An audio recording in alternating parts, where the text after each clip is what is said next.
What's up, my ninjas? I'm Strident, and I'm here with another review. This time it is the Nickelodeon TMNT Leonardo action figure. Now, for those of you who may not know, I haven't had an opportunity in many of these videos to mention it, but growing up, I was huge with the Ninja Turtles. I've always been a fan. With this new iteration, the only issue I have is they look kind of blocky, and I kind of wish they looked more like the action figures that go along with this, franchise. But either way, I have been a huge fan of the Turtles since the very first iteration in the 80s. I've been a huge fan of the comics. I was a huge fan of the toys. Between me and my best friend growing up and my little brother, we had just about every single Ninja Turtle figure that was released. Well, the good ones, because there were some stupid ones out there.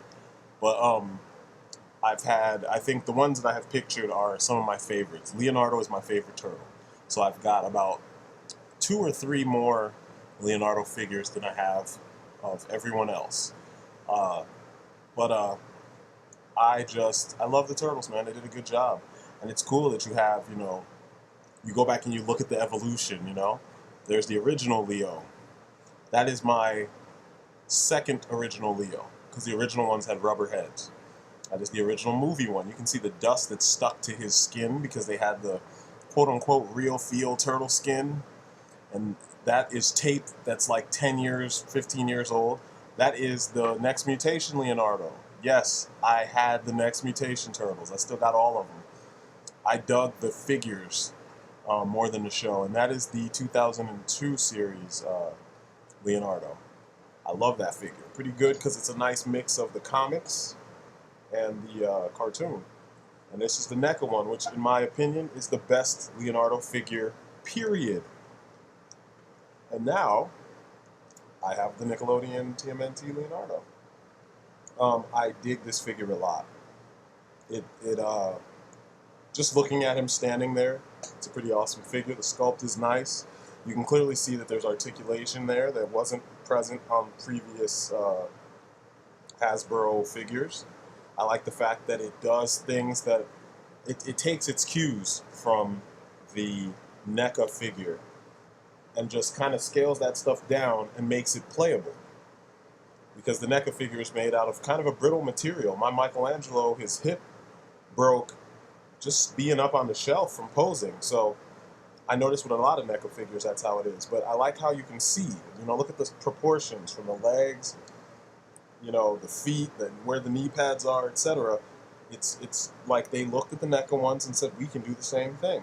Now, the front shell is made of a soft plastic, so when you move his legs forward, it actually, the front shell doesn't hinder the articulation, which is pretty cool, because they did the same thing on the NECA Turtles. I love the fact that this toy, with a little ingenuity, you can pose him in so many of the poses that you see him in. I mean, I don't know, it's about time. And, the other thing that I have to reiterate is that he is built tough. Playmates makes toys, so he will not fall apart if a kid decides to play with him. And, me and my son, we play with our toys, so he's not going to break when he's in the middle of a mission. I love the way the weapons are done this time. They're more true to what ninjutsu practitioners would know. You have a short sword and a long sword, and it works, and it looks cool, and it's only slightly shorter. So in this case, it's a really slick idea. So if you do want him to use only one sword, you could always do that. I like the fact that I can finally put the the cartoon version or whatever, the version that's on TV, I can put him in poses that I've seen him in the show, or seen him in comics. And it's not much of a problem. I don't even have to work that hard to get them in these poses, which is awesome because it's been a long time. The weapons, they actually gave these turtles real ninja weapons. I am so geeked about that, That's an additional sword that Leo has. I dig the fact that the weapons are cast in a silver, so this emulates the fact that he does have metal weapons, whereas the two turtles that have wooden weapons. Their weapons are cast in a brown or an orangish kind of color. I mean, you know, if you're a customizer, it's not really a big issue. There's so much you can do, so much you could not do. If you want to, you could wrap those handles, just like his hands are wrapped. Um, Now, the articulation on the figure is a mixed bag for me. Um, it seems like the upper body is pretty good. You see, he can hold his sword with two hands. Hands are big enough. He's got enough elbow articulation and enough shoulder articulation that you can get him in those poses.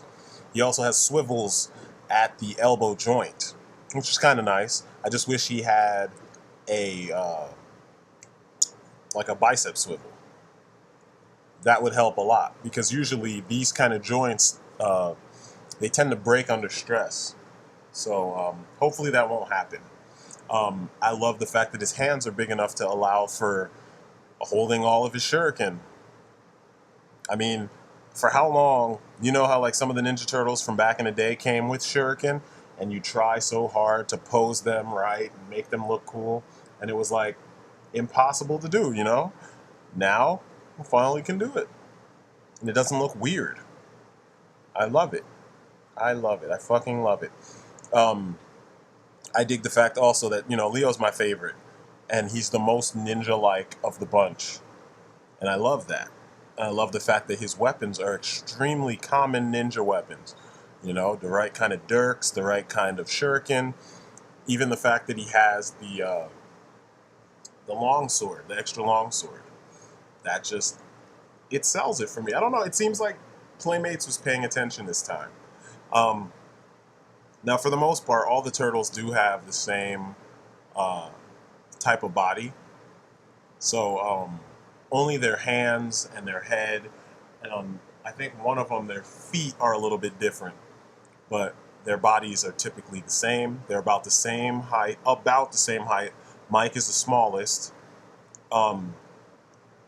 I just dig the proportions, everything is cool. I mean, you know that they're supposed to be about 4 feet tall, and they look like they're about 4 feet tall. The NECA ones look awesome, but they're a little taller than that.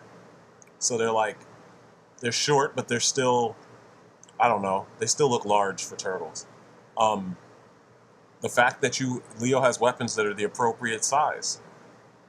So you end up with daggers, like so, that you can keep hidden in his hand. It's like taijutsu, right there in front of your face, but you can't tell until it's too late. And that's awesome. They're ninja. That's the way it's supposed to be. And up until now, you couldn't really do that. I mean, like, if you collected the classic ones, you could mix and match weapons. But often, they either didn't hold them right or something, you know? Here, all of the thought went into that ahead of time, so your figure is coming with what you need. Here's the longsword I was talking about with the blood groove on the very top. And it's just nice. You can tell it's different from it almost looks like a giant parent sword. I could be wrong. But looking at the hilt, it looks like a parent sword, but still, it's a long sword, you know? So you can have Leonardo doing all kinds of samurai-ish things. And this is one of those things, if you were a big fan of the Turtles back in the day, you know that at the end of the big trades, what is it, Volume 1, I want to say? Or Volume, I can't remember. At the end, Leo does become a samurai, and his costume is made up of like garbage, and he's protecting the streets. I got to look back and figure out which volume that was. It's been so long since I've read through all of them. But it's a pretty stellar figure. And, you know, he looks good from just about every angle. Even though he's muscular, he still looks like a teenage character. I really wish that the show models looked like this. And don't get me wrong, I dig what I see. I just prefer the turtles to look a little bit more detailed and less blocky, more organic in their details and less blocky. But, you know, either way, it's cool to see the turtles back in action. It's cool to see in between, not too dark, not too gritty, not too goofy, you know, version of the turtles. Oh, I forgot to mention, you can remove the sheaths off of Leo's back. There's a peg, and then there's a hole, and you put the peg in the hole. There you go. Now, I noticed that in a lot of comics, you see Leo running around with the belt and not the sheaths, because technically they just fit underneath the strap. You can do that now. You can have him posed at the layer, you can have him chilling, you can do whatever. It gives you posing options. And as far as durability goes, in case something was to bump up against that and possibly rip it off the belt, now it could just come off. Like I said, these were engineered for play. And then on top of that, it's awesome to mention that these turtles are under $10 a piece. They're $8.99. It's fucking amazing, considering that when you buy a lot of other figures, Marvel Legends, DC Universe Classics, even G.I. Joes, they're over $10. And when it comes to mostly the Marvel Legends and the DC Universe Classics, you don't get that much shit with them. So it's nice to not only get another Leonardo for my collection, actually more turtles for my Turtles collection, but to get it for under $10, that's freaking amazing.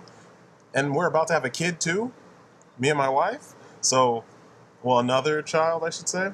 So it's awesome that we're not going to be breaking the bank picking these guys up, you know? I will be reviewing Raphael next. I picked him up also. It's not going to be too much, to add. Just, I'm going to point out the differences. But anyway,